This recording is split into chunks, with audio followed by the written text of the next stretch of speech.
여러분 안녕하십니까, 이동호입니다. 예, 오늘 제가 예기치 않게 청교도 신학원에 특강을 하게 됐습니다. 이 특강을 맡아주던 유금주 교수가 오늘 아침에 좀 몸이 좋지 않아서, 안 그래도 지난주 그 강의에서 민주화 운동에 대한 얘기를 좀 했던 것 같더라고요. 한국의 민주주의가 어떻게 시작됐느냐, 기원에 관한 문제였습니다만 80년대의 세칭 민주화 투쟁은 민주화 운동과는 상관이 별로 없는 운동입니다. 왜냐하면 그 내부에는 공산주의 운동이 잠입해 있었기 때문입니다. 그래서 그런 얘기로 지난주 강의를 마쳤다 해서 지금 대한민국이 직면해지는 가장 큰 문제인 주사파 문제, 그리고 민주주의 오용과 남용 문제, 이런 문제를 가지고 이 자유민주주의가 뭔지를 좀 정확하게 알고, 그리고 주사파들이 어떻게 대한민국을 전복하려고 하고 있는지, 이런 것을 가지고 한 2시간 강의를 하도록 하겠습니다. 청교도 신학원은 강의하면서 기도하고 시작한다 그러더라고요. 그럼 저도 함께 기도드리겠습니다. 하나님 아버지, 은혜를 감사합니다. 지금 조국 대한민국이 하나님의 은혜로 설립된 이 나라가, 건국된 나라가 위기에 처해 있습니다. 주사파들의 도전 때문입니다. 아버지 하나님, 저들이 이 위대한 나라 대한민국을 전복시키고 공산인민민주주의 나라로 가려고 하고 있습니다. 하나님, 저희 교회가 먼저 깨어있게 해 주시옵소서. 그리고 우리 국민을 깨우게 하여 주시옵소서. 아버지 하나님, 지금 교회가 힘을 잃고 있습니다. 살아계신 하나님을 믿지 않고 또 하나님과 독립된 지정의를 가지고 오히려 하나님을 부정하는 것까지 이르렀습니다.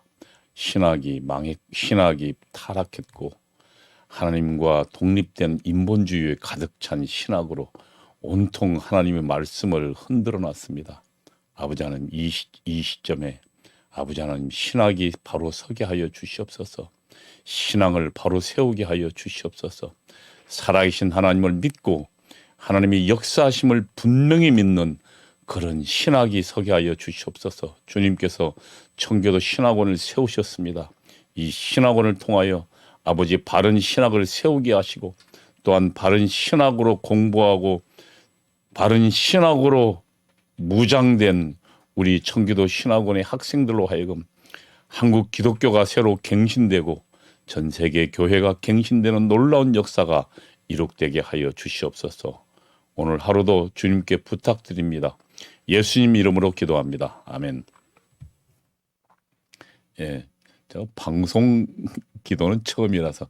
네, 오늘 첫 번째 강의는 이념과 자유민주주의 그리고 주체사상 공산주의에 대해서 첫 시간 강의하겠습니다.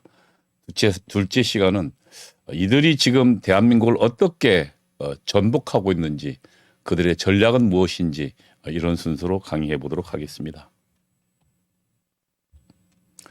어떤 나라를 꿈꾸십니까? 우리는 모두 꿈이 있습니다.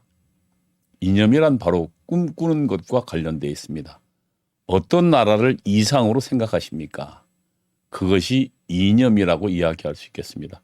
이념의 사전적 정의를 좀 볼까요? 생각이나 이상적으로 여겨지는 견해. 그래서 이념이라는 것은 어떤 이상적인 것이 뭐냐라는 것을 말합니다. 영국의 철학의 큰 2가지 사주가 있죠. 경험을 중시하는 영국의 경험론과 관념, 어떤 경험과 우리 실제 생활과 별도로, 생각이라는 게 별도로 존재한다는 그런 관념론, 이게 독일의 관념론인데요. 어떤 인간의 주관적인 관념을 이념이라고 하기도 하고요. 그 다음에 독일의 관념론에서는 인간의 실체와는 벌어져 있는 뭔가 별도로 주어진 뭔가 그런 이데아의 세계, 그런 것들을 이념이라고 하기도 합니다만, 그러나 이념이란 뭐냐면 꿈꾸는 것, 무엇이 바람직한 것이냐, 무엇이 이상적인 것이냐라는 것에 대한 견해, 이것을 이념이라고 이야기할 수 있겠습니다. 만약에 사회주의 이념이라면 사회주의를 우리는 바람직한 것이라고 생각하는 사람이고요. 자유민주주의 이념이라면 자유민주주의 세상이 우리는 바람직한 것이다 라고 이야기할 수 그래서 그것을 자유민주주의 이념이라고 이야기할 수 있겠습니다. 그래서 이념은 통칭적으로 무엇이 이상적인 것이냐. 그러면 우리 대한민국 공동체의 이념이란, 우리 대한민국 공동체가 갖고 있는 정치적 이념이란, 우리 대한민국 공동체가 어떻게 갔으면 좋겠느냐 라는 것이 이념이라고 할 수 있겠습니다. 우리 대한민국은 명백한 이념을 가지고 있습니다. 1948년 건국 당시에 수많은 혼란을 극복하고 공산주의자들의 도전을 극복하고 우리는 하나의 공통된 이념, 이상적인 모양을 만들었습니다. 이상적인 생각을, 개념을 세웠습니다. 그것이 뭡니까? 자유민주주의였습니다. 그리고 한편으로는 경제적 체제로는 시장경제였고요. 물론 그 후에 한미동맹이랄지, 그리고 그 배경에는 이승만 대통령의 배경에는, 정신적 배경에는 기독교 입국론이 있었죠. 그런 것을 우리는 이념이라고 이야기합니다. 북한에서 탈북해온 황장엽 씨죠. 이념 담당 서기였죠. 이념에 관해서는 뭐 전 세계 가장 탁월한 사람이라고 이야기할 수 있는, 저도 황장엽 씨랑은 한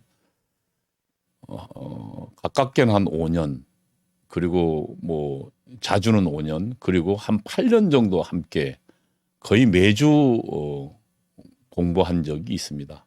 그래서 이 부분의 생각을 많이 알고 있는데, 황장엽 씨가 이념이라는 데에서 굉장히 정확한 표현을 했습니다. 이념이란 공동체의 이익. 공동체라는 건 지금 국가 공동체를 말하는 거죠. 우리 정치 공동체. 대한민국이라는 정치 공동체에 살고 있는 것들이 이익. 이것을 뭐 예를 들면 바람직한 것이죠. 이익, 어떤 것이 나은 것이냐라는 것이겠죠. 이익이라는 것은. 대한민국 정치 공동체가 어떤 곳으로 가는 게 대한민국 정치 공동체의 구성원들에게 이익이 되는가에 대해서 깨닫는 것이라고 정의했습니다. 우리는 지금 이 이념에 대해서 어느 정도 알게 됐죠. 실제로 우리는 지금 현재 남과 북이 서로 다른 이념으로, 남쪽은 어떤 이념입니까? 자유민주주의 이념으로 갔죠.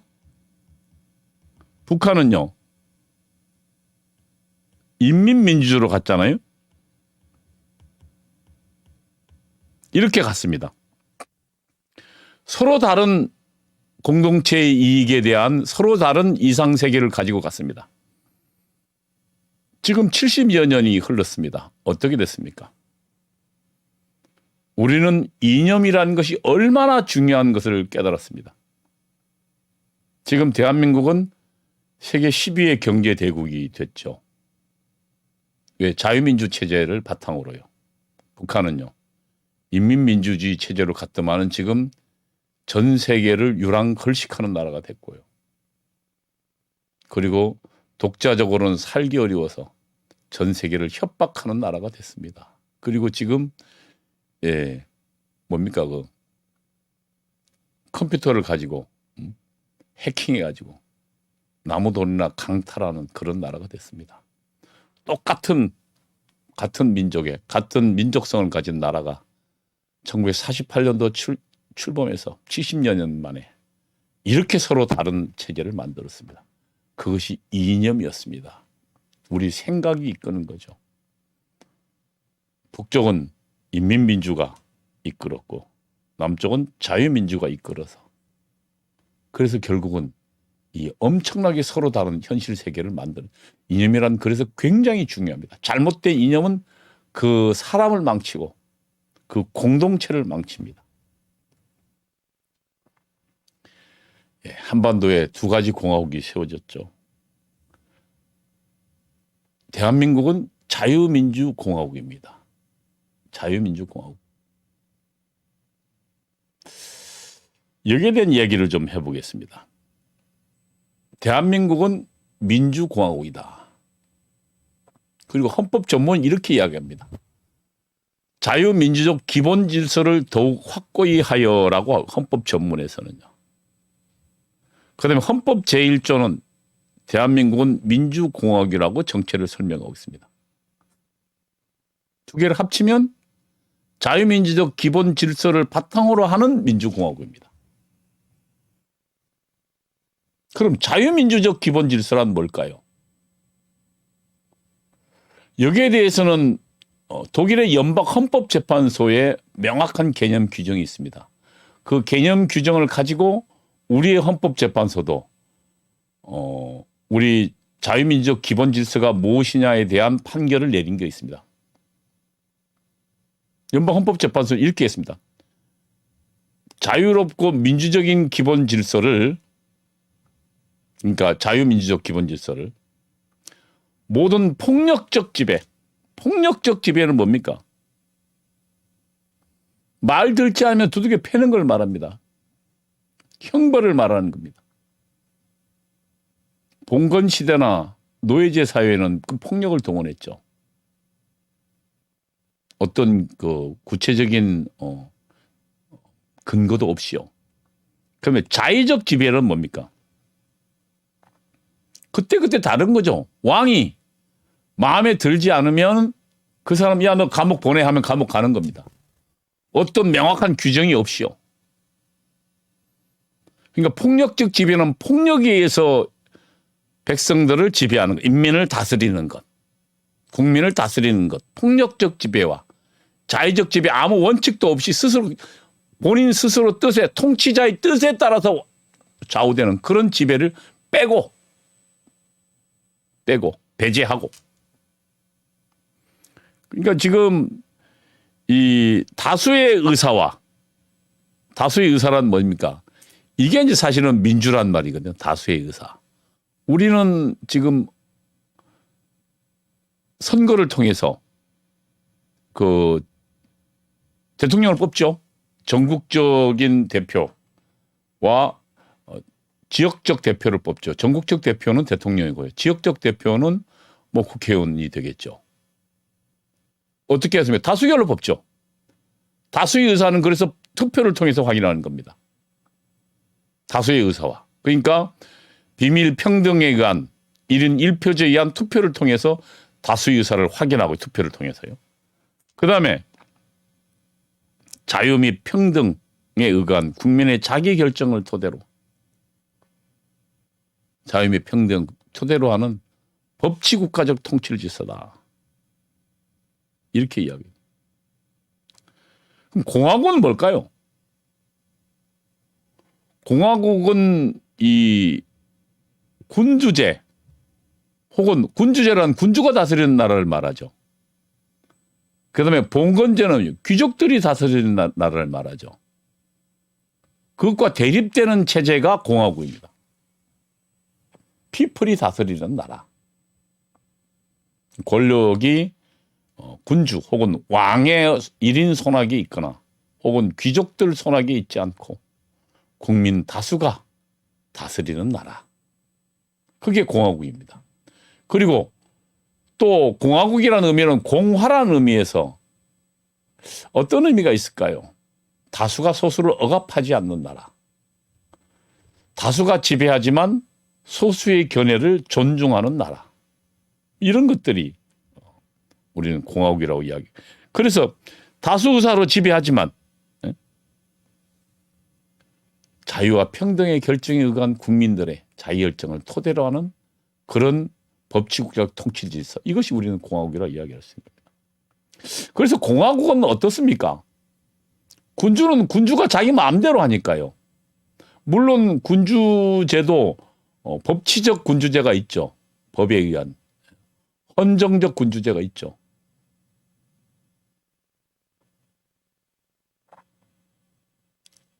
그래서 이 공화국은, 민주공화국은 기본적 핵심은 뭡니까? 견제와 균형입니다. 균형. 체크 앤 밸런스죠. 견제와 균형.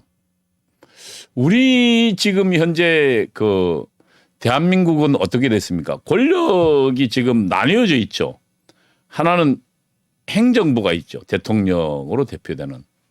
그래서 그건 법을 집행하는, 그러니까 행정력을 동원해서 법을 집행하는 그런 기구죠.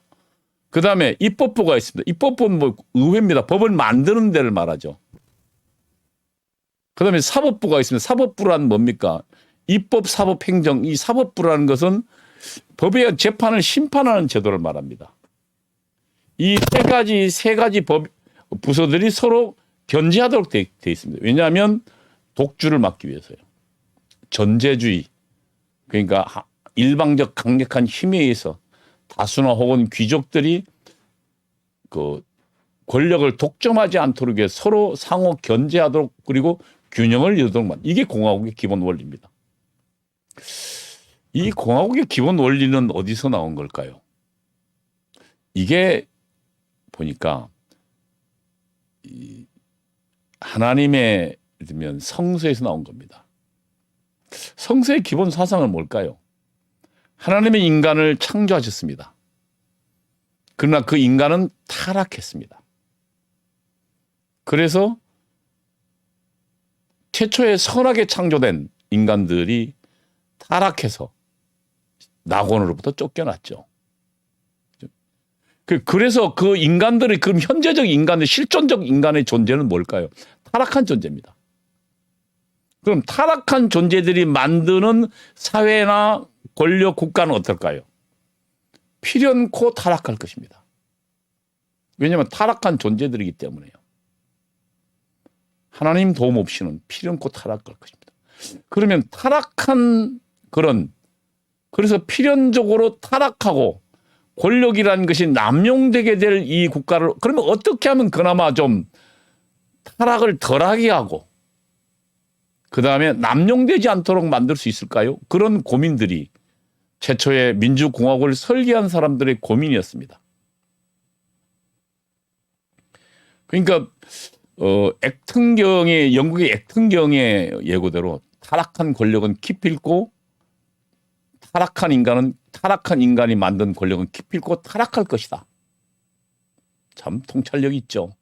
성서가 이야기하는, 우리 성서는 성악설입니다. 인간은 타락한 존재라는 거죠. 그러면 타락한 존재들이 덜 타락하려면요, 뭔가 그 권력이 쓰여지는 것도 뭔가 좀 견제가 있어야죠. 견제 없으면 타락해버리니까. 누가 나를 쳐다보거나 누가 나를 견제하고 있으면 나는 좀 자제하지만, 견제하지 않은 권력은 타락해버리니까요. 남용돼 버리니까요.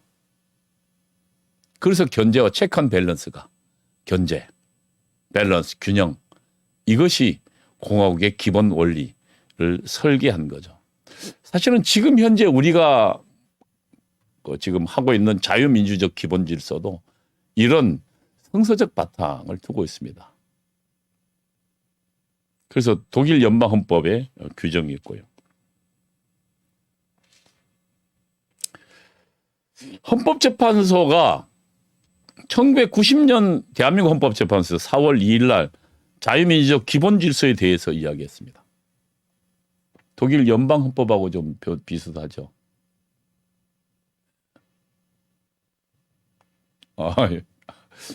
채팅창에도 오랜만에 예, 저도 반갑습니다. 예.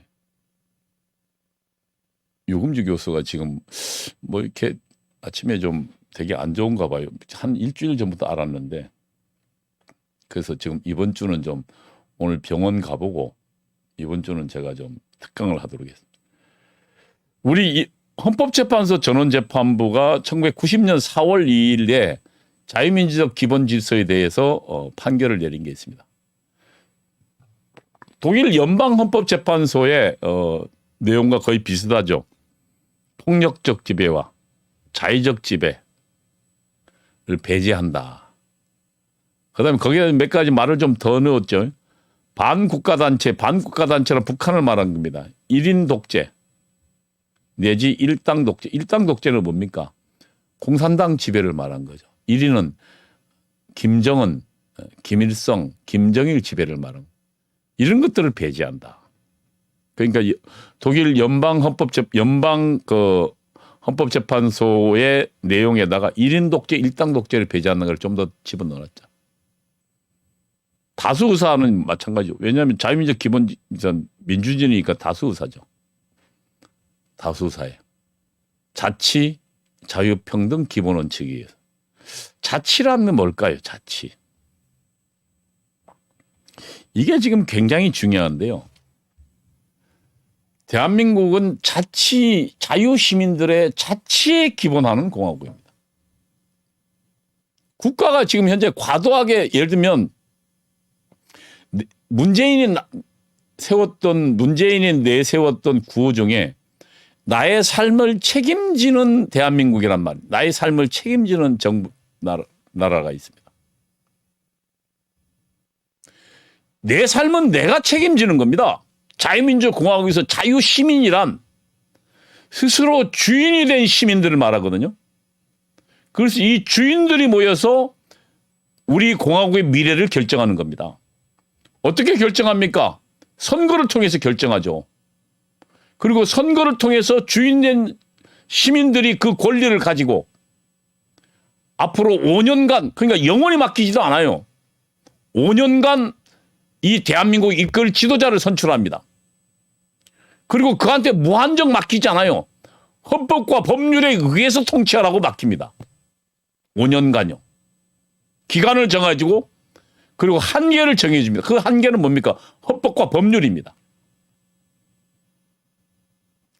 그 기본에는 뭐냐면 대한민국은 시민들이 스스로 움직이고 스스로 통치하는 공화국이란 말입니다. 자치공화국입니다. 내 삶은 내가 책임지는 거지. 국가가 책임지는 거 아닙니다.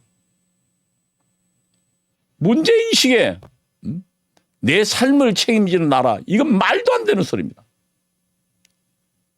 자치공화국의 기본 이념을 부정하는 겁니다. 그럼 국가란 뭐냐? 우리 시민들이 사실상 여러 가지 하기 어려운 일들이 있습니다. 군대를 육성하는 것이랄지. 그래서 그건 시민들이 뭘 내면 세금을 냅니다. 그 낸 세금을 가지고 공무원을 만들고 군대를 만듭니다. 그리고 그들에게 위임하는 겁니다. 그러니까 자치 시민들이 위임한 것에 한해서 국가가 하도록 하는 겁니다. 국가가 보조적입니다. 국가가 주가 아닙니다.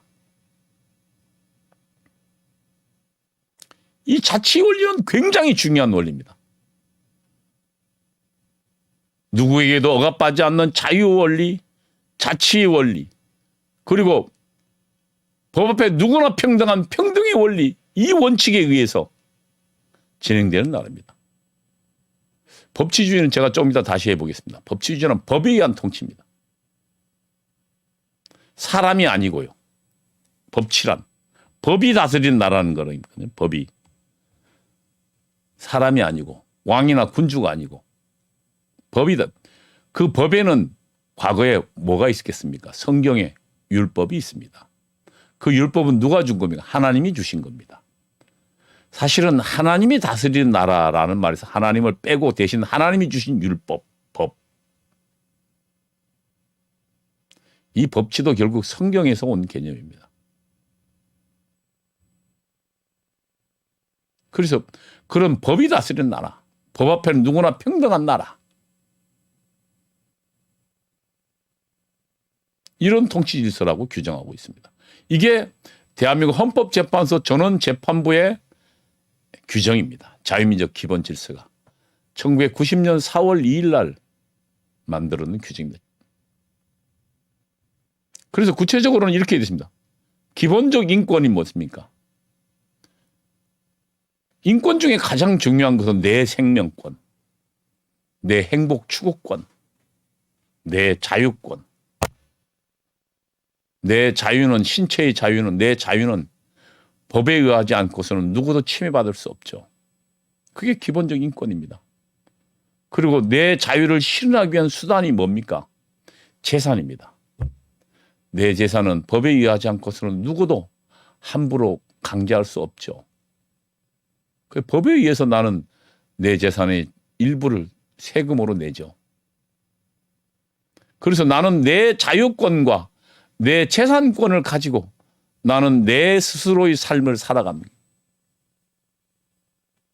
물론 뭐 거기에는 또 그 후에 훨씬 더 근대적인 개념원에 뭐 집회, 시위에 관한 법률도 있고요.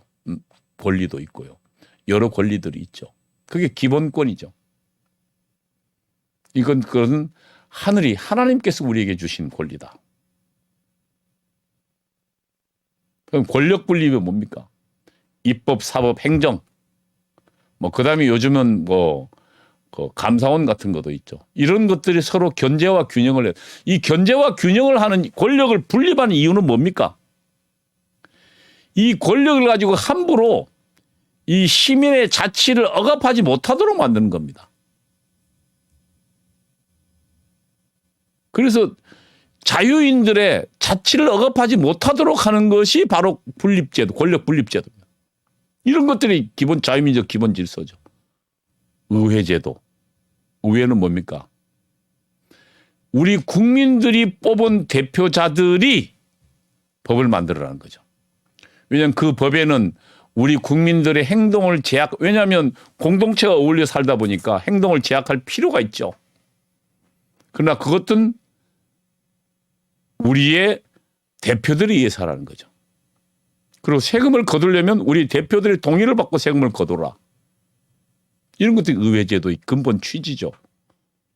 복수정당제도란 뭘까요? 왜 복수정당제도가 중요할까요? 자유민주주의에서는 복수정당제도는 굉장히 중요합니다.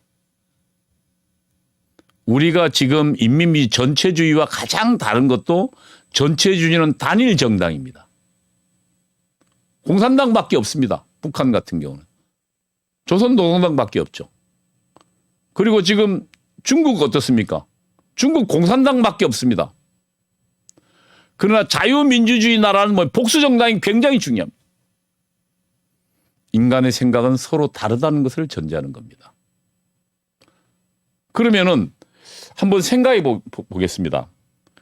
우리 봉건제나 혹은 그 군주제와 다른 것이 공화국이 다른 것이 국민이 주인인 나라입니다. 그런데 국민은 5천만이 됩니다. 5천만이 어떻게 다스릴 수 있겠습니까? 만일 또 5천만이 내가 주인이라고 전부 만약에 광화문 광장에 나서 내 말 들으라 하게 되면 그 나라가 운영이 될 수 있겠습니까?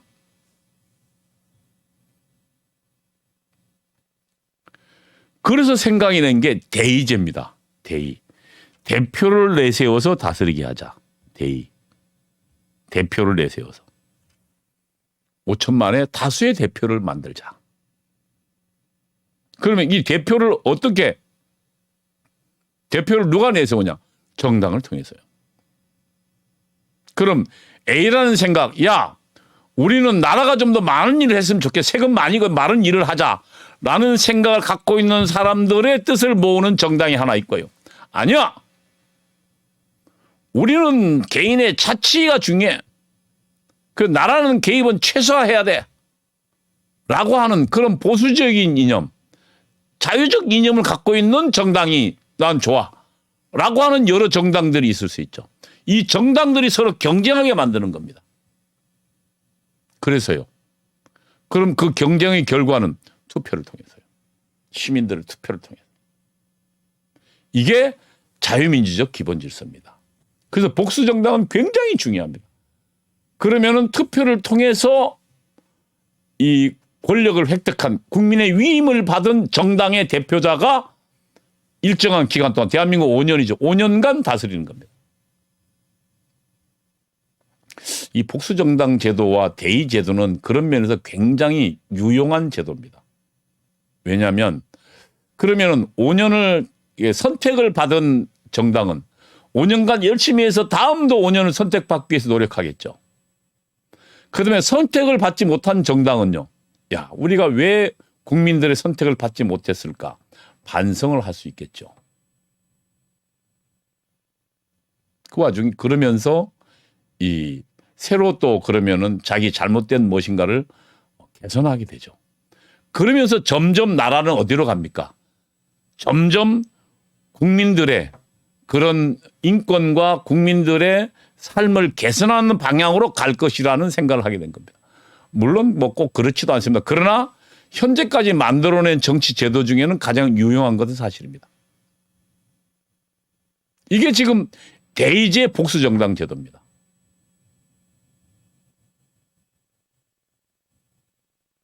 직접 민주제가 좋은 게 아닙니다. 직접 민주제는 성공한 사례도 없습니다. 그리스에서 한번 성공했는데 그건 시민이 얼마 되지 않을 때입니다. 5천만이란 이 주인이 있는 나라에선 직접 민주제 하기도 어렵죠. 그리고 오히려 대의제를 통해서 대표를 통해서 하는 정치가 훨씬 더 뭐랍니까 이 논의 수준도 높죠. 토의 수준도 높고요. 이런 것들이 복수정당 제도고요. 선거제도, 사유재산.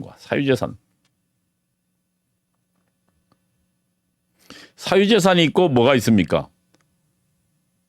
사회주의제가 있죠. 사회주의는 공산주의는 뭐 국가가 재산을 소유하는 거죠. 우리는 사유재산은 굉장히 중요합니다. 왜냐하면 내 자유를 실현하는 수단이 재산이기 때문입니다. 여러분, 내가 지금 해외로 여행 다닐 자유가 있죠. 그러나 그 여행을 내 자유를 실현시킬 힘은 어디서 나옵니까? 재산에서 나오죠. 재산에서. 왜냐하면 아무리 내가 자유 있다 손 치더라도 그 수단이 없으면은 그 자유를 실현을 못 하잖아요. 그래서 사유재산은 굉장히 신성시되는 겁니다. 내 자유를 실현하는 수단이기 때문에. 시장 경제는 뭡니까? 시장을 통해서 교환하는 걸 말합니다. 국가가 개입하지 마라. 그래서 특히 경제생활은 자치 영역입니다. 경제생활은 가능하면 국가 개입하지 마라. 개인과 개인, 시민과 시민들이 서로 계약에 의해서 해라. 뭐 이런 것들이 시장 경제죠. 이런 것들을 자유재산과 시장 경제를 골고하는 경제 질서, 사법권 독립 등 이런 것들이 지금 우리 체제다. 이렇게 이야기하고 있습니다. 이게 지금 1990년 4월에 이 헌법재판소가 자유민주적 기본질서가 뭐냐에 대한 설명을 한 겁니다. 다시 한번 설명해 보겠습니다. 자유주의란 국가의 통치가 개인의 생명과 자유와 재산을 최대한 보장하도록 해야지 한다. 가장 중요한 건 자유다. 그다음에 자유에 실현하는 재산이다. 이걸 보장해야 된다. 국가의 통치가. 그러려면 어떻게 되냐? 국가 권력은 최대한 제한적이어야 되죠. 국가 권력이. 국가 권력이 만능이 되면 안 되죠. 그다음에 이 자유주의에서는 중요한 건 법치주의죠. 입헌주의. 어떤 헌정 질서에 의거해서 통치가 되어야 되죠. 그래서 자유주의는 통치의 내용 관한 이야기입니다. 그럼 자유민주주의란 뭐냐면 자유와 플러스 민주가 한 겁니다. 우리가 이야기하는 자유민주적 기본질서란. 이게 지금 자유민주주의입니다. 자유주의와 민주적 이게 합친 겁니다. 아까 뭐 예를 들면 다수의사 확인 이런 것들은 민주정이죠. 그다음에 법치주의 이런 것들은 자유주의적인 요소들이죠. 아까 그 다시 돌아가 보면요. 예. 다수의사. 이게 민주적인 이야기거든요. 민주정. 그다음에 자치, 자유, 평등 이런 것들은 자유주의적이죠. 법치주의 이런 것들이 자유주의. 그럼 민주주의란 뭐냐? 민주주의란 민주정이라고 이야기하는 민주적 정체, 정치 체제, 민주적인. 이거는 사실은 데모스, 데모스. 뭐 대중이라고 하기도 하고 뭐 군중 혹은 시민이라고 피플이라고 하기도 하죠. 인민들. 데모스의 클래시 지배입니다. 자유민주주의란, 민주주의란. 그래서 다수가 지배하자. 그럼 이 민주에 반하는 게 뭘까요? 뭐 아까 공화국이 있었습니다만 민주에 반하는 건 다수가 아니라 1인 지배. 그다음에 소수 지배. 뭐 이런 것들이 민주정과 반하는 것이죠. 그래서 통치 방식을 말합니다. 통치 방식. 소수의 수중에 통치권이 가면 안 된다. 다수의 시민들이 가져야 한다. 이게 민주정이에요. 그래서 민주정에는 뭐가 있습니까? 상이한 정당, 그러니까 복수 정당이죠. 자유경쟁. 그다음에 투표에 의한 다수결로 결정. 이런 것들이 민주정의 이야기죠. 오늘날 우리가 이야기하는 자유민주적 기본 질서란 자유주의와 민주주의. 자유주의란 뭡니까? 국가 권력은 제한된다. 그다음에 법에 의해서 한계가 주어져야 한다. 그래야 국가가 함부로 개인의 생명과 자유와 재산을 함부로 침해하지 않는다. 이게 자유주의거든요.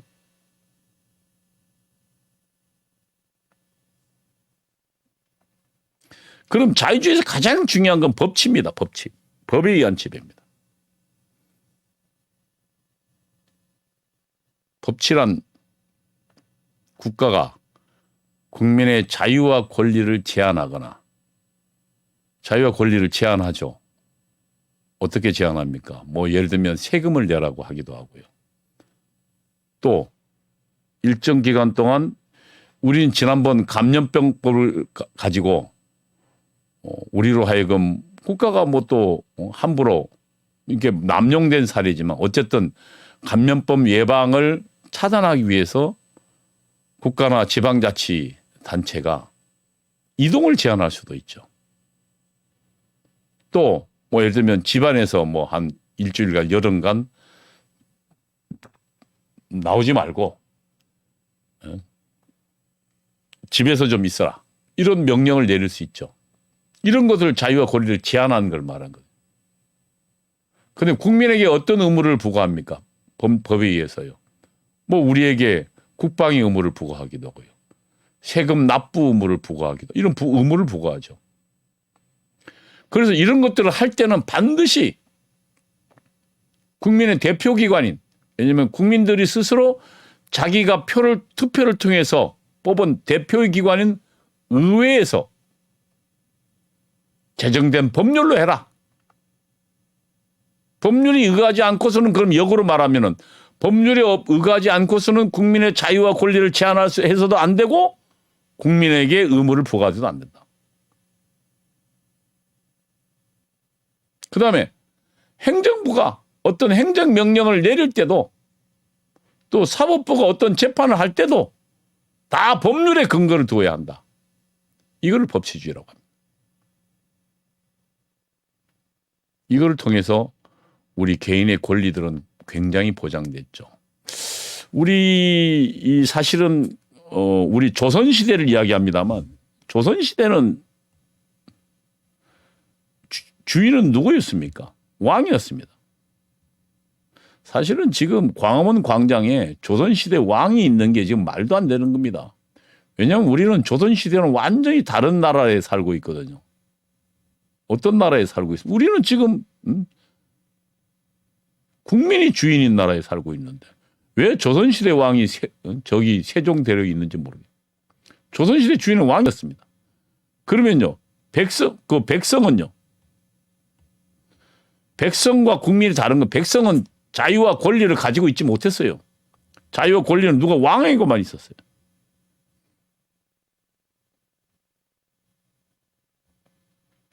그러면 근대와 그다음에 봉건 시대를 나누는 것은 이런 자유와 권리를 지닌 국민의 등장입니다.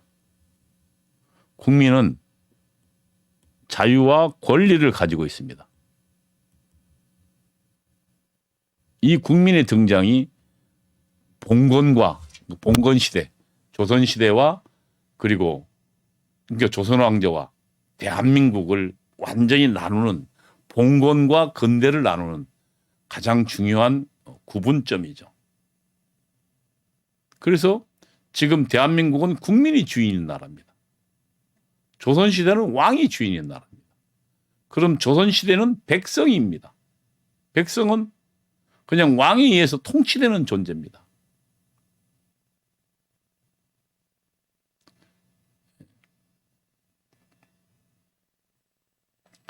이게 지금 우리는 근대에서 그래서 1948년도에 이승만 대통령을 통해서 대한민국이 건국된 것은 사실상 어떻게 보면 정치 혁명이 한반도에 이루어진 겁니다. 어떤 혁명이 이루어졌습니까? 위대한 정치 혁명을 통해서 백성에서 국민이 된 겁니다. 백성이란 제가 다시 말하지만 어떤 자유와 권리를 갖고 있지 못하는 존재였습니다. 그러나 스스로 주인이 된 국민으로 등장한 것. 이게 48년도에 이루어진 겁니다. 한반도에 지난 5,000년 역사에 처음으로 등장된 겁니다. 이 정치체제가요. 그러니까 이승만 대통령과 당시 1948년도에 대한민국의 수립은 역사상 가장 위대한 거라고 할 수 있는 거죠.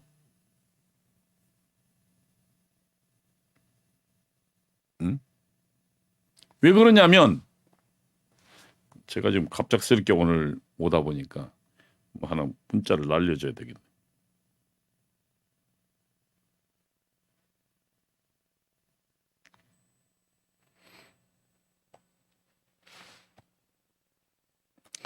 (1948년도) 이승만 대통령과 설립된 우리 조선이란 대한민국이란 나라는 조선과 대한민국 이건 뭐 서로 어마어마하게 다릅니다.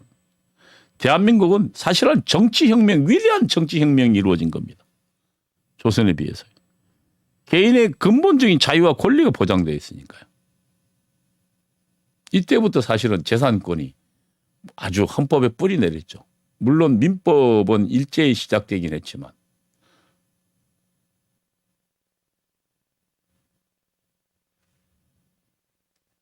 이게 법이지요. 법치주의입니다. 1948년도 8월 15일 이승만 대통령의 건국 기념연설을 한번 보시기 바랍니다. 1948년도에 건국된 대한민국은 자유민주 정체를 국채로 선택했습니다. 이승만 대통령이 건국 기념연설에 대한민국 정체가 뭐다는 것을 설명하고 있습니다. 민주주의를 전적으로 믿어야 될 것입니다. 여기서 민주주의는 통치 방식을 말합니다. 국민이 통치하는 나라라는 거죠. 민주제도가 어렵기도 하고 왜냐하면 5천만이 주인이다 보니까 이게 뜻이 하나로 모아지겠습니까? 어렵기도 합니다. 또 5천만 뜻을 모으려 보니까 더디기도 합니다. 그러나 의로운 곳이 종말에는 악을 이기는 이치를 믿어야 합니다. 민권과 국민의 권리란 말이죠. 국민의 권리. 국민의 권리는 뭡니까? 재산권, 생명권, 자유권들을 말하는 거죠. 평등권, 그런 민권과 개인의 자유를 보호할 거다. 그리고 민주정체, 나라의 요소는 개인의 근본적인 자유를 보호하는 것이다. 너무나 명백하게 지금 이승만 대통령 건국 기념연설에서 설명하고 있습니다. 기념비적인 연설입니다.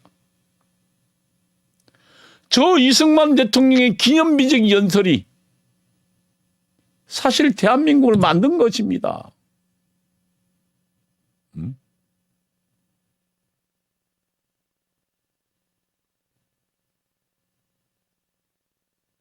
이 이승만 대통령의 건국 기념연설입니다. 사실은 그래서 정광훈 목사님이 이 광화문 이승만 광장을 부르자 그러잖아요. 1948년도에 대한민국 건국, 이승만 대통령 건국이요. 5,000년 역사에 가장 빛나는 것이었습니다. 왜요? 우리 5천만이 주인된 나라를 만든 거거든요.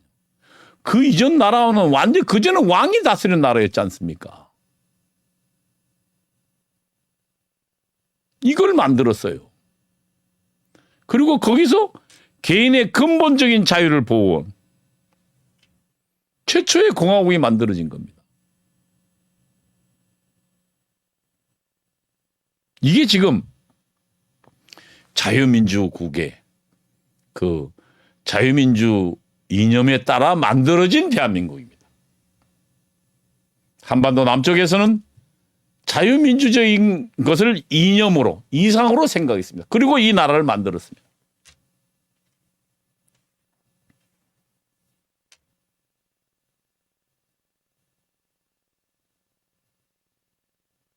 법의 지배의 목적이 뭡니까? 이승만 대통령이 이야기했지만 개인의 근본적인 자유를 보호하기 위한 것이 법의 지배입니다. 개인의 근본적인 권리를 보장하는 거죠. 자유와 권리. 그래서 핵심적으로는 법 앞에 평등. 누구나. 그다음에 헌법과 법률에 의하지 않고서는 자유와 권리를 제한당하지 않는다. 그다음에 법의 지배가 가장 철저히 지켜야 될 대상은 국가 권력이다. 남용돼서는 안 된다. 그다음에 정부의 권력 행사는 반드시 법률에 의해서 행사되었다. 이런 것들이 법의 지배입니다.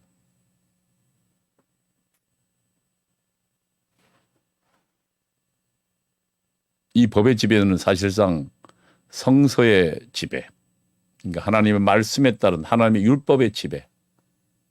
우리 모세가 시내산에서 십계명을 받아왔죠. 그리고 그 이스라엘 공동체가 그러니까 출애굽해서 그들이 율법에 따른 생활을 하게 됩니다. 그게 지금 법의 지배의 최초의 시작이죠.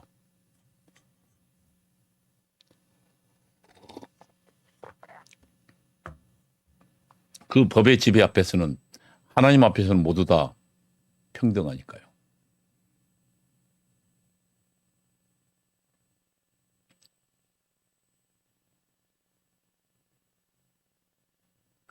근대와 봉건의 구분은 바로 법치라고 할 수 있겠습니다.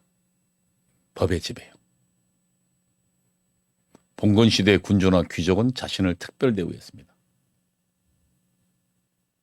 조선 시대 군주는 어떤 짓을 해도 아무런 부끄럽지 않게 여기졌습니다.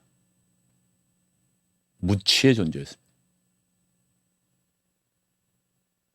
봉건 시대 군주와 귀족들은 자신들의 마음대로 백성을 통치했습니다.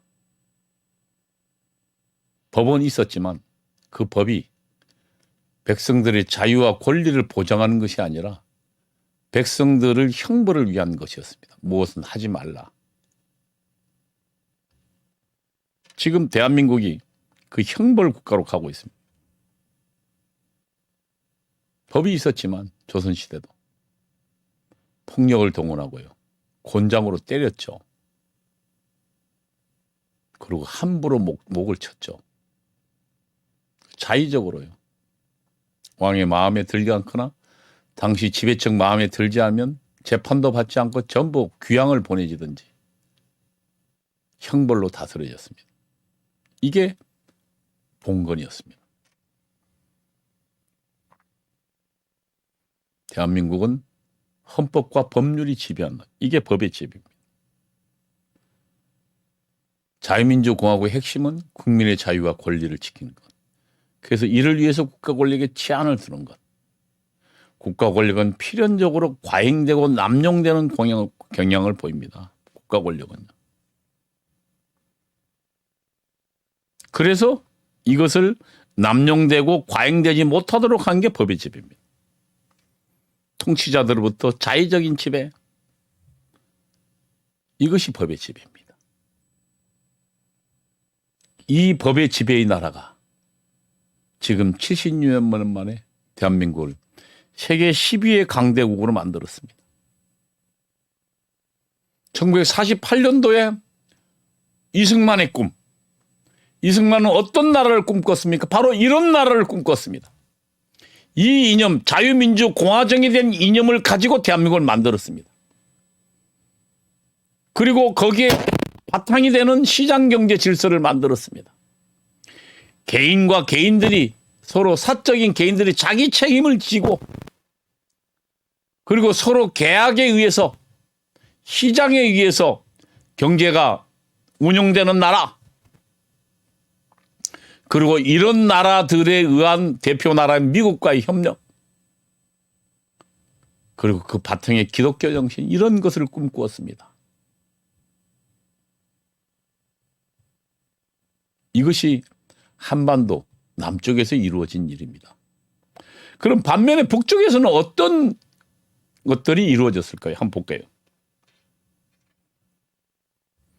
조선민주주의 인민공화국, 여기도 민주주의가 들어가 있습니다. 공화국이라는 말도 들어가 있습니다. 그러니까 아까 이야기한 공화국이라는 것이 봉건이나 그다음에 왕이 다스리는 전제, 그러니까 아니니까 공화국이라는 말을 쓸 수도 있는 거죠. 그다음 백성 전체의 의사를 확인하는 거니까 또 민주란 말도 쓸 수 있죠. 그러나 전체주의 나라입니다. 우리는 자유주의 나라와 전체주의 나라의 차이입니다. 하나로 통일하자는 거고, 자유는요, 서로 다른 복수 정당이 서로 다른 의사를 갖고 이들이 경쟁하게 만들자. 전체는 하나로 만드는 걸 말하거든요. 전체주의 나라, 인민의 공화국. 전체는 민주주의의 다수의 지배를 위한 또 다른 방식이다. 민주주의도 사실은 전체주의도 민주주의 한 방법입니다. 다수결을 통해서 전체 의사를 확정하고 문제는 이것을 하나의 의사로 강요하는 것을 말합니다. 전체주의와 결합한 민주주의는 다수의 의사를 개인이 따를 것을 강요합니다.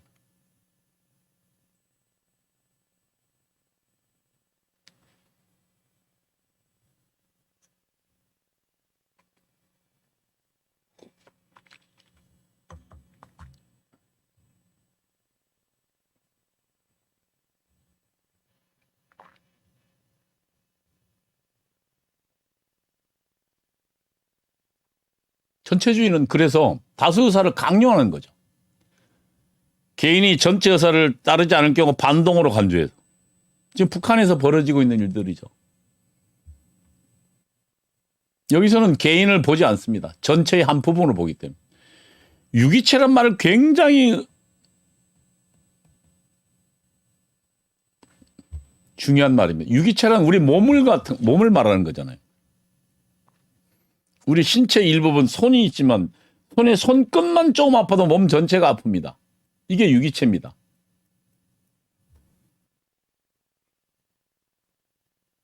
전체주의는 나라 전체의 개인들을 이런 유기적인 유기체로 보는 겁니다.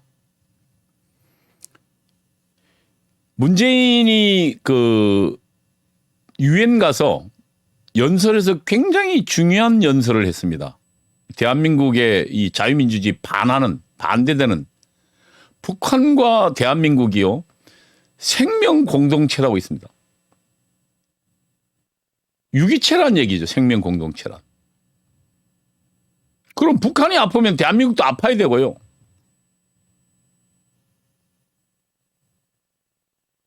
북한과 우리는 한 의사로 하나로 가자는 거예요. 이게 전체주의로 가자는 거거든요.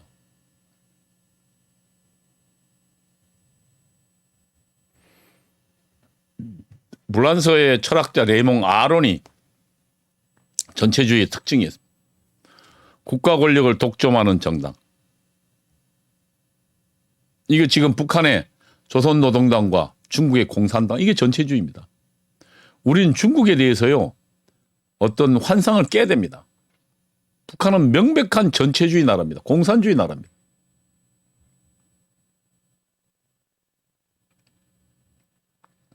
그 다음에 국가 공식 이데올로기.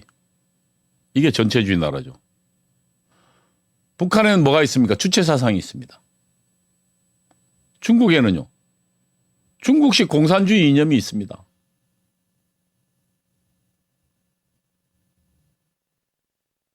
그다음에 세 번째. 국가 공식 이데올로기를 북한에는 주체 사상을 공식 이데올로기 하고 이것을 전체에 강요하기 위해서 말 안 들으면 때리죠. 그다음에 TV나 신문을 전부 국가가 장악하고 있죠. 선전수단을. 그래서 국가가 독점하고 있죠. 우리는 지금 TV나 물론 공영도 있습니다만 SB 같은 경우는 민영이죠. 그다음에 신문 같은 경우 다 우리는 민영이잖아요. 국가가 독점하고 있지 않죠. 그러나 전체주의 나라는 인민의 나라에는 인민공화국에는 그런 국가가 독점하는 거. 이게 지금 레이몽 아론 이야기하는 전체주의 나라의 특징들입니다. 일당 독재하는 정당이 존재하고 있고 국가 이데올로기가 존재. 이데올로기는 뭡니까? 이념이라는 거니까요. 국가 공식, 주체 사상이 존재하고 있고 중국에는 중국 공산당 이념이 존재하고 있고 그다음에 선전수단을 국가가 장악하고 있고 폭력수단을 국가가 장악하고 있죠. 그다음에 네 번째고 국가의 직접적으로 통제를 받는 경제. 중국도 자유민주 시장 경제 아닙니다. 그 안에 보면 큰 그 기업에 다 공산당이 들어가 있습니다. 공산당이 보이지 않게 통제합니다.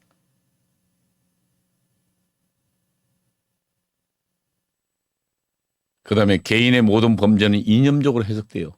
북한에서는 어떻게 됩니까? 지금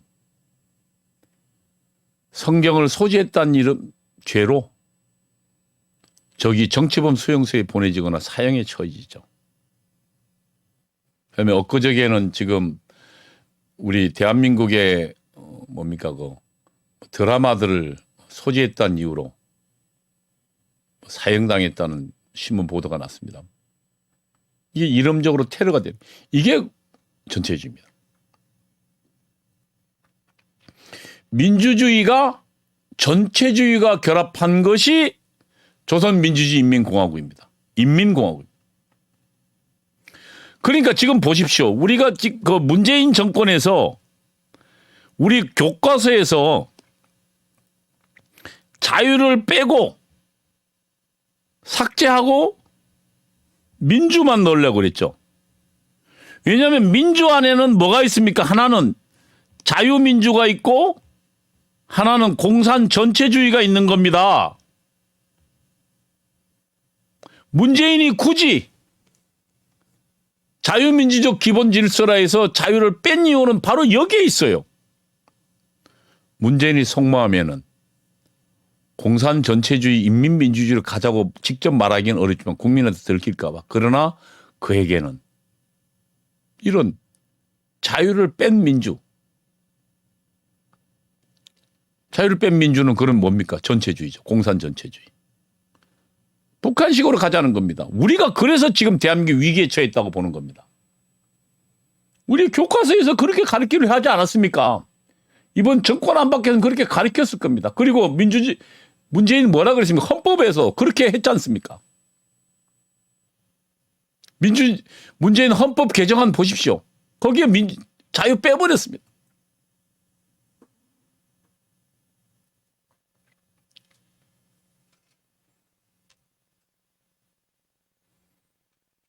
전체주의도 근대적 민주주의의 한 방식입니다.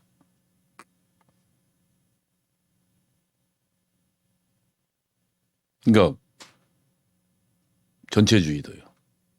그러니까 스탈린, 레닌의 나라도요. 그다음에 저 김일성의 나라도.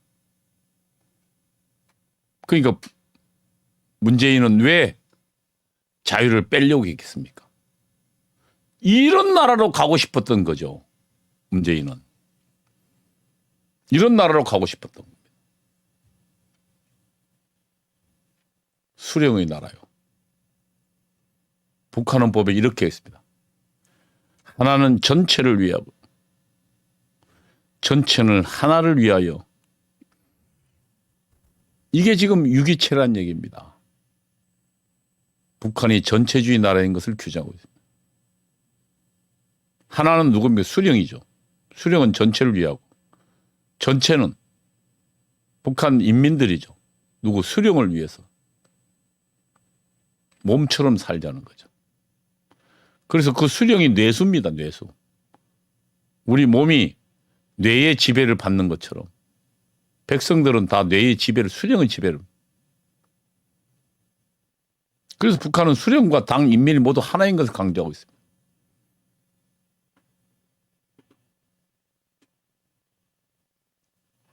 북한에서의 수령은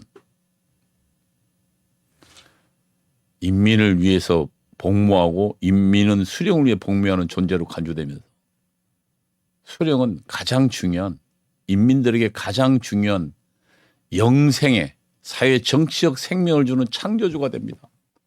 그래서 어버이 수령이 되는 겁니다. 그래서 현실적으로 북한 인민들은 수령을 목숨을 바쳐 결사옹위하는 그런 존재로 전락해버립니다. 수령의 지시는 모든 것에 우선됩니다. 수령의 지시를 따르지 않는 사람은 반동분자로 낙인 찍혀서 정치범 수용소에 갇히는 신세로 전락하게 되죠. 이게 북한의 수령의 나라입니다.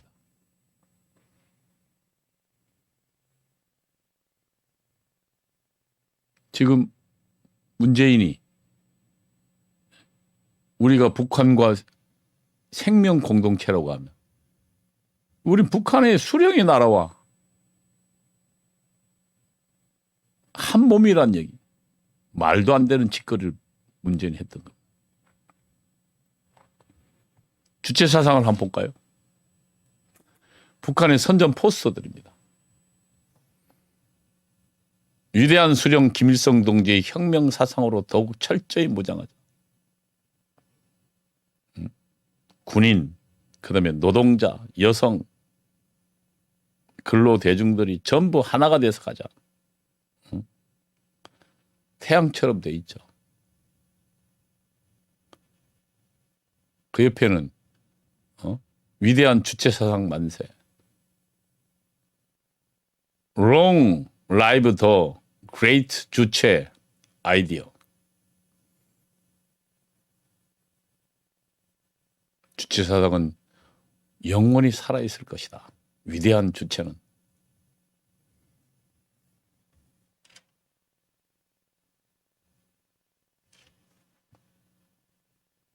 주체사상의 핵심적인 내용입니다. 하나는 전체를 위하고 전체는 하나를 위한다. 인간은 유한하지만 인간은 그러나 사회 정치적 생명체를 통해서 영속한다. 그러면 가장 중요한 건 뭐예요? 유한한 육체가 아니라 사회 정치적 생명이겠네요. 육체적 생명이 아니라. 육체적 생명은 부모에게서 물려받았다. 영생하지 못한다. 그러나 사회 정치적 생명은 수령이 준다. 유한한 인간이 수령을 중심으로 조직적 사상적으로 단결하게 되면 영원한 생명을 지닌 사회적 정치적 생명체를 이루어 영생. 이게 지금 종교죠. 그래서 지금 북한 주체사상, 북한의 주체사상을 하나의 북한을 주체 종교로 보고 있죠.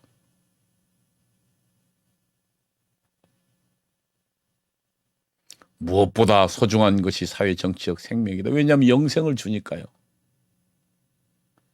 인간이 자주적으로 살기 위해서는 수령과 당주에 굳게 결합해라. 그래서 사회 정치적 생명을 이루어야 한다고. 성경에서 많이 따온 것들이죠.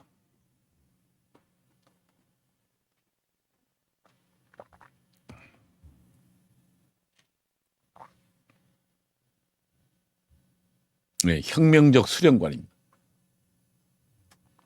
북한의 교과서에 나오죠. 혁명적 수령관이라. 혁명투쟁 과정에서 수령의 지위와 역할을 확고히 인식해라. 수령의 지시에 무조건 따르자. 수령을 진심으로 우러러 모시려는 자세와 입장, 수령을 절대화하고 무조건 받드는 견해와 관점 또는 자세와 입장, 이게 혁명적. 그래서 북한에서는 수령이 들어가면 막 울고 불고 난리잖아요. 이 혁명적 수령관을 교육받기 때문입니다. 수령은 하나의 창조주이면서 우리가 그래서 이 북한 이들과 함께 할 수 있겠습니까? 북한 저들과 가장 결결이 싸우고 투쟁할 사람은 우리 기독교인들입니다. 저들은 하나님 대신 또 하나님을 만들어서 무고요 인간에 의해서 창조된 하나님, 김일성, 김정일, 김정은을 하나님으로 만든 거예요. 거짓된 자들이죠. 그리고 그 수령만이 우리에게 영생을 준다고 이야기하고 수령을 무조건 떠받들고 모시자는 거예요. 그러니까 지금 저런 모양이 나오는 거죠. 이게 사진 보십시오, 다시. 응? 포스터 보세요. 응? 주체 사상을 높이 들고 있고 주체 사상의 핵심인 수령을 하늘 태양처럼 떠받들고 있잖아요.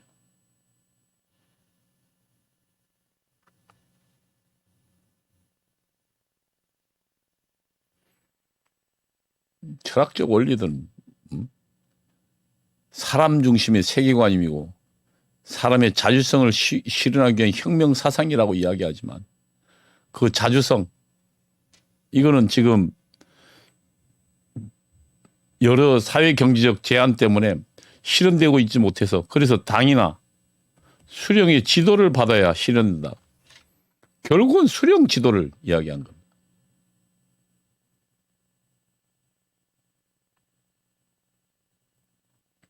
사람 중심의 세계관.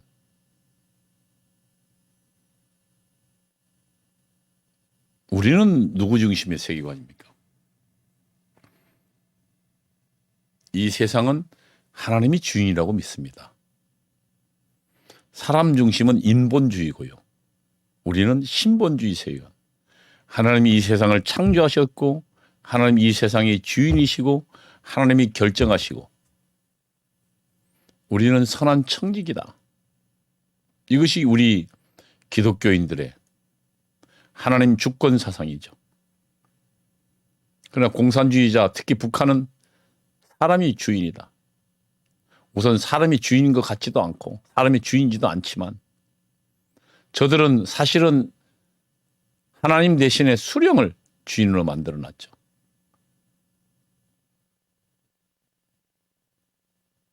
사람이 먼저다는 게 지금 이게 여기서 나온 겁니다.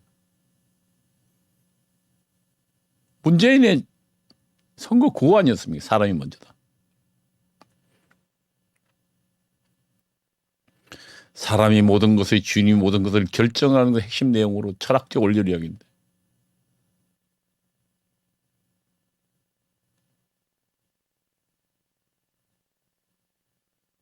사람이 모든 것이 주인인가요? 인본주의 사상은 어떤 면에서 굉장히 사람들에게 호소력이 있습니다. 왜냐하면 타락한 인간은 하나님부터 독립되는 어떤 생각이나 감정이나 판단을 가지려 하거든요. 그게 정광훈 목사님 이야기하는 선악과입니다. 선악과는 하나님부터 독립된 지정의를 말합니다. 하나님을 떠나는 지정의요. 지정의가 뭐예요? 생각이나 또 감정이나 또 판단을 말하는. 그게 인본주의입니다. 인본주의 끝이 공산주의고 주체 철학입니다.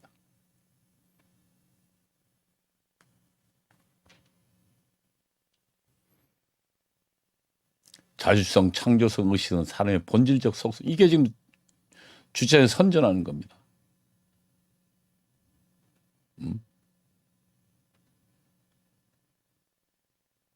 사람 중심 세계관을 확립했다고 선전하고 있습니다.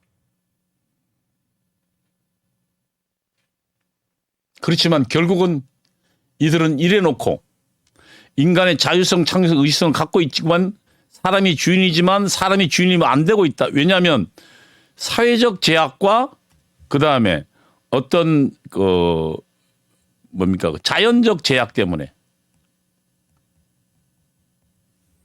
이거를 극복하려면 당이 필요하고 수령이 지도가 필요하다.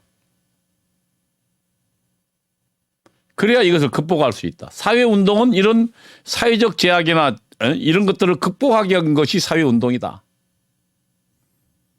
그러면 결국 극복하려면 우리가 주인이 되려면 수령을 따라야 현재로는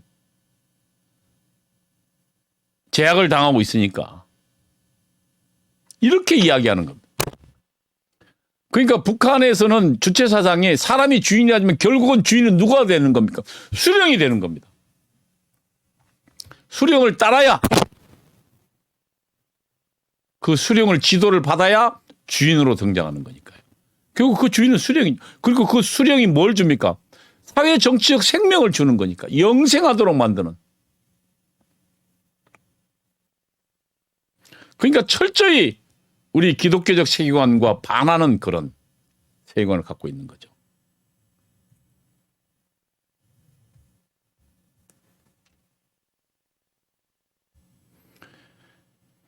인본주의 끝. 사람이 주인이다. 인본이잖아요. 사람이. 인본. 우리는 신본이잖아요. 신본. 하나님께서 주인이다. 이 두 개의 대결입니다. 현재는. 사람이 자기 운명의 주인이 될 수 있을까요? 우리 사람은 유한하고 내가 가진 생각이 얼마나 한계가 많은데요. 내가 가진 난 결국 우리가 공부하면 할수록 내가 잘 모른다는 것만 깨닫게 되는데요. 인본주의의 끝은 주체사상과 공산주의입니다. 그래서 지금 사실은 우리가 주체사상과 대결하고 있는 게 영적인 전쟁입니다. 왜 영적 전쟁을 하고 있을까요? 사실은 이 주체사상 공산주의는 사탄의 사상입니다.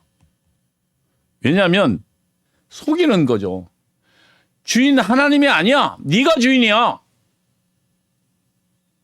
주체사상 거기에 또 사악한 또 개인의 욕망이 들어가 있죠. 김일성에. 누가 주인이라고요? 수령이 주인이라고. 인본주의는 인간의 타락의 결과입니다. 인간의 역사는 하나님의 통치에 도전한 인간의 타락의 역사입니다. 하나님으로부터 독립해서 자신의 뜻과 의지, 견해를 세우려는 타락의 결과 나타나는 것이 휴머니즘입니다. 여러분, 인본주의 휴머니즘에 대해서는 정말 좋은 생각을 갖고 있지 않습니까? 뭔가 그렇지 않습니다. 사람의 주인이라는 것은 타락한 결과입니다. 인본주의는 계몽주의 아래 인간의 지식과 지혜에 대해서 무한히 신뢰했습니다. 그리고 그들은 하나님 없이 인간 스스로 유토피아, 천국을 만들겠다고 했습니다. 그것이 결국 나타나는 것이 공산세계입니다. 그게 인간 힘으로 천국 만들겠다는 겁니다.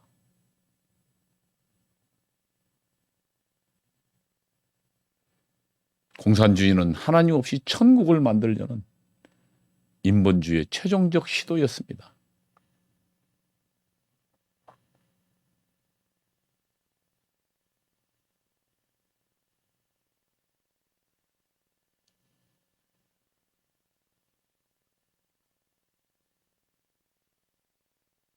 지식에는 두 가지 결론이 있습니다. 인간의 지식이나 혹은 생각은요. 첫째, 하나님 안에서의 지식은 인간의 지식과 한계에 대해서 자각하게 되고요. 하나님 뜻 안에서 이 지식을 선용하게 만듭니다. 아는 건 안다 하고 모르는 건 모른다 하게 만듭니다. 그리고 하나님의 허용하는 범위 내에서 알아진 것에 대해서는 우리 인간이 선용할 수 있도록 만듭니다. 보수주의가 뭘까요? 컨서버티브. 보수주의란 한마디로 이야기하면 인간이 갖고 있는 지식의 한계에 대해서 자각하는 겁니다. 이게 보수주의입니다. 철학적 보수주의는 바로 이런 겁니다. 인간이 생각이라는 것은, 인간이 지식이라는 것은 한계가 있다. 우리는 세상에 대해서 잘 모른다. 그러므로 보수주의에서는 어떻게 합니까? 우리 말고 하나님이 있다는 것을 미국의 보수주의는 명확하게 강조하죠. 하나님이 있다. 그 다음에 또요. 우리의 지식들은 한계가 있으므로. 그러면 어떻게 해요? 전통들, 이런 것들을 중요하게, 도덕들을 중요하게. 그러나 지식은 또 다른 길이 있죠. 뭐겁니까? 하나님 안에서의 지식과 하나님 없는 지식은 인간 스스로 오만해져서 스스로 천국을 건설하듯 교만의 길로 나갑니다. 그게 공산주의 길입니다. 하나님 없는 지식은 결국 저주받습니다. 타락의 결과. 오만으로 이끌어서 하나님 없이 천국을 만들겠다는 그런 오만에 이르게 합니다. 그리고요, 하나님께 회개의 길을 차단합니다.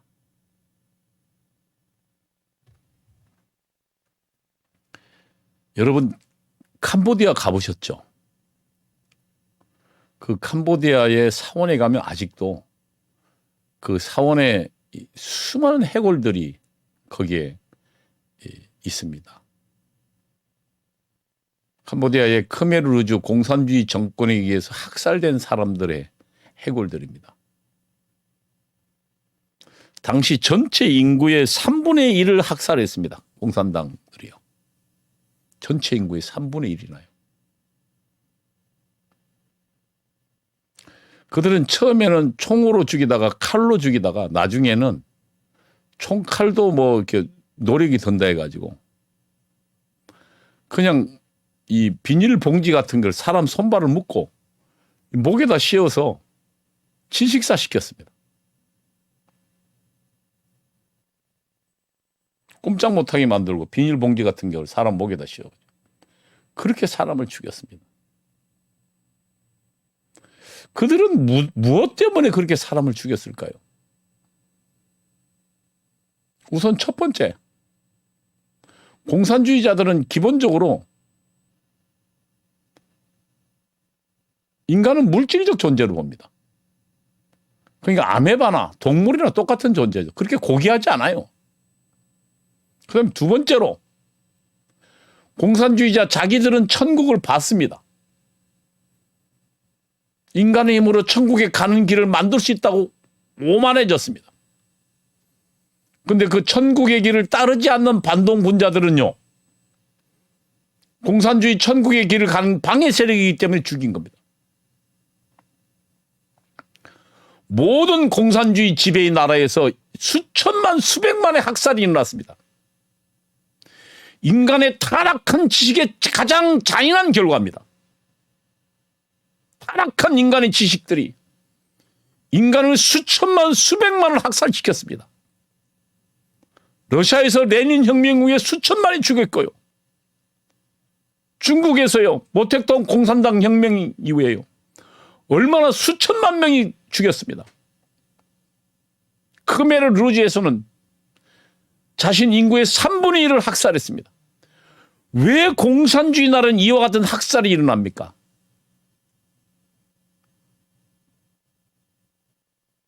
지식의 오만 때문입니다. 그리고 그 천국길에 방해되는 사람들은 그냥 고귀한 존재가 아니기 때문입니다. 그냥 물질일 뿐입니다.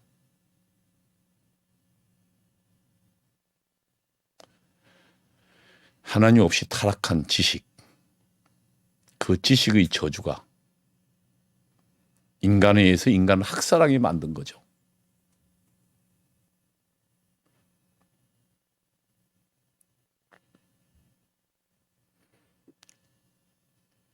유물론이, 공산주의 이론은 하나는 유물사관이고 계급투쟁론입니다. 공산주의 이론이 두 기동, 유물사관하고요. 하나는 계급투쟁론. 여러분, 유물사관은 물질로 이루어졌다는 겁니다.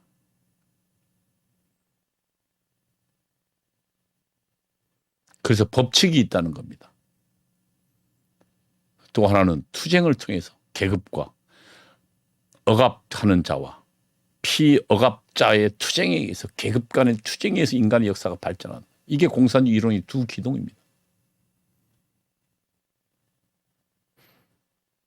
유물사관은 인간은 물질로 이루어진 존재라는 포იერ바흐의 유물론에 헤겔의 변증법을 결합한 진화론입니다.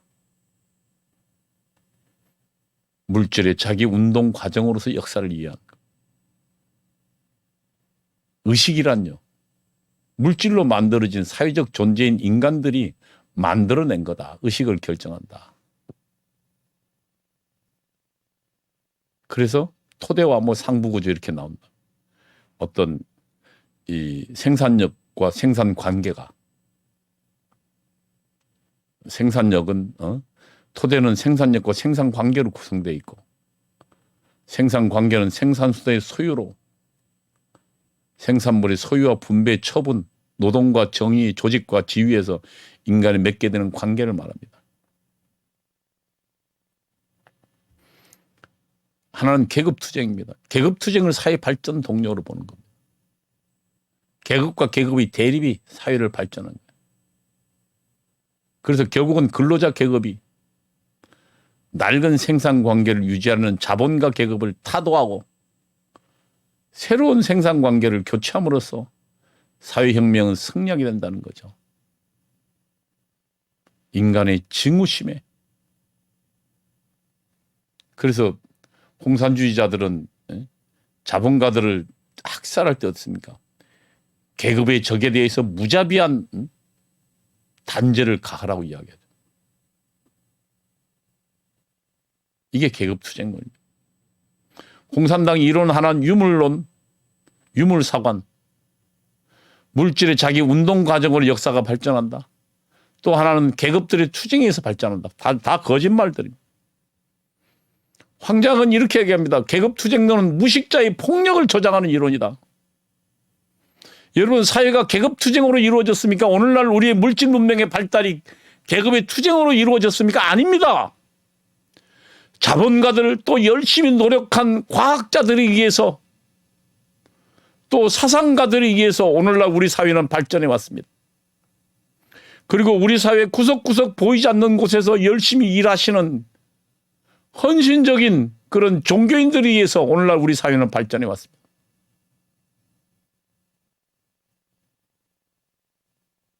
계급투쟁론은요, 무식자들의 폭력을 조장하는 이론입니다. 그리고 그걸 정당화시켰습니다. 모든 공산혁명의 나라에서 폭력에 의해서 사람에 대한 학살이 이루어집니다. 계급투쟁론은 인간이 그동안 축적한 정신 문명과 문화, 그런 습속 등을 파괴하는 문명 파괴의 사상입니다. 저주의 사상입니다.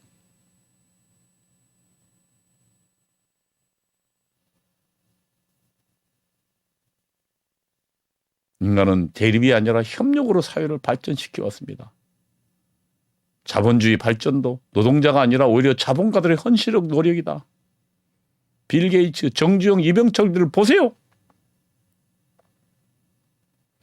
오늘날 제가 지금 아이패드를 쓰고 있습니다. 이 아이패드도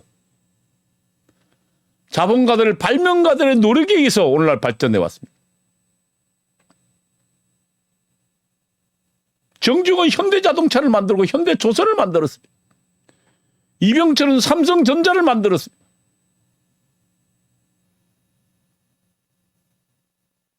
거기에 무슨 계급투쟁을 통해서 발전했던 증거가 어디 있습니까? 그것이 거짓 이론입니다. 인간을 서로 가진 자와 또 가지지 못한 자로 나누어서 서로 지속적으로 대립하고 투쟁하고 폭력을 행사하게 만드는 저주의 사상이 공산주의자의 계급투쟁론입니다. 인류 역사는 계급투쟁으로 발전하지 않았습니다. 거짓말입니다. 오히려 대립이 아니라 협력을 통해서 발전해 왔습니다.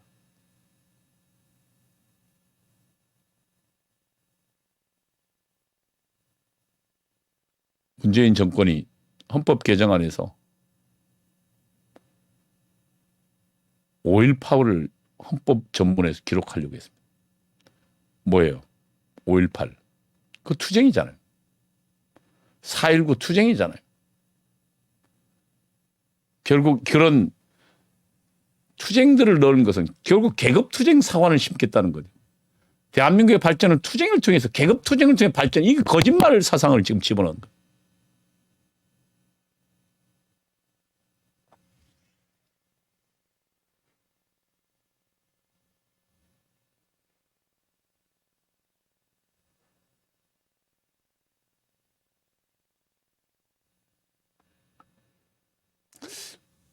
우리가 유의하게 보는 차별금지법이 있습니다.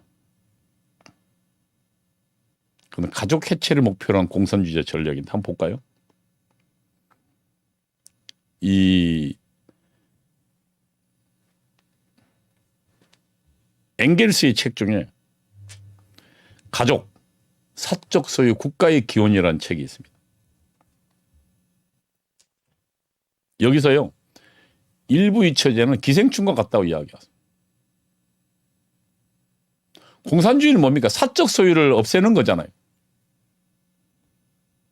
국가라는 것은 이런 사적 소유를 지탱해 주는 거니까 이거 국가도 없애야 된다고 주장합니다.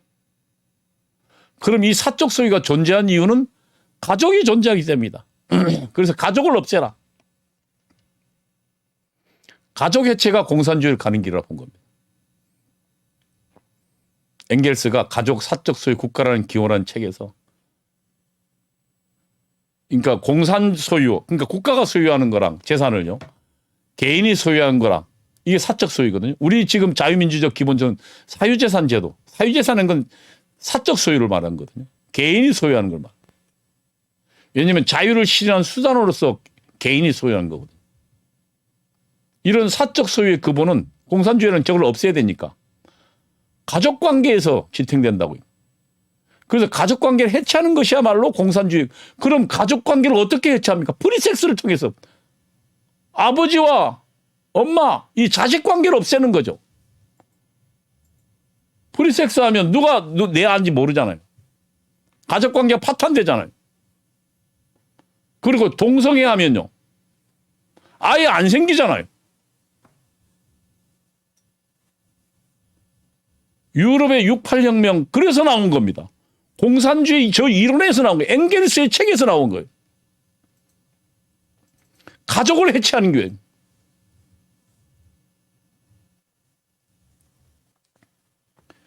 유럽의 68혁명은 이런 엥겔스의 사상을 따라서 가족 해체를 목표로 성혁명, 프리섹스, 동성애, 여성해방들을, 여성해방이 뭐니까 여자 보고 애 낳지 말라는 거예요.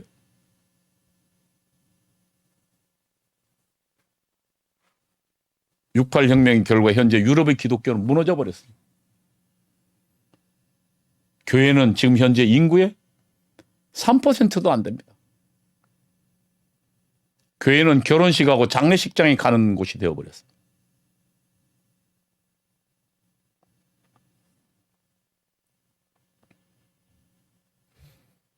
러시아 혁명 후에 러시아 여성부 장관 콜론타이가 이렇게 이야기했습니다. 혁명은 국가만이 아니라 가족까지 해체한다. 결혼과 가족관계는 소유권의 바탕을 둔 억압적 이기적인 과거의 유물이다. 이게 지금 차별금지법의 주 내용입니다. 가족을 해체하는 겁니다. 차별을 금지해서 성해방해서, 그 다음에 또 한편으로 동성애 허용해서, 목표가 뭡니까? 가족을 해체하는 거예요. 그래서 가족을 해체하면 어려워요. 공산주의를 가겠다는 겁니다. 그래서 사실은 우리가 여성 차별금지법, 그 다음에 뭐 저는 동성애 이슬람 차별금지법 이것이 결국 그 목표는 공산주의와 같은 겁니다. 그 영적인 전쟁인 겁니다. 단순히 저것만 이야기하는 것이 아닙니다. 가정을 없앨 것이다. 그래서 1917년도 러시아 공산주의 혁명을 통해서 여성부가 창립되고요. 그 여성부의 장관이 콜론타이가 이렇게 이야기했어요. 모든 계급과 계층에서 가정의 온기는 사라질 것이다. 가정을 없앨 것이라는 거예요. 우리는 지금 이들과 직면하고 있습니다. 여러분, 1948년도 우리는 자유민주주의 시장경제 그리고 이런 이념을 가졌습니다. 그 이념을 토대로 우리는 오늘날 우리 사회를 발전시켜 왔습니다. 그러나 다른 한편 전체주의와 결합한 민주주의로 그들은 공산주의를 택했고 그들은 오늘날 지금 현재 세계 최악의 나라가 됐습니다. 그러나 지금 우리 내부에서 자란 독버섯처럼 공산주의가 자유 대한민국을 위험하고 있는 겁니다. 그래서 문재인은 교과서에서 자유를 뺀 민주만 이야기했지 않습니까? 우리는 지금 그 위험에 위기에 직면해 있는 겁니다. 다음 시간에는 그러면 주사파들이 어떻게 대한민국을 전독하는지 그 내용에 대해서 설명하겠습니다. 잠깐 쉬었다 하겠습니다. 감사합니다.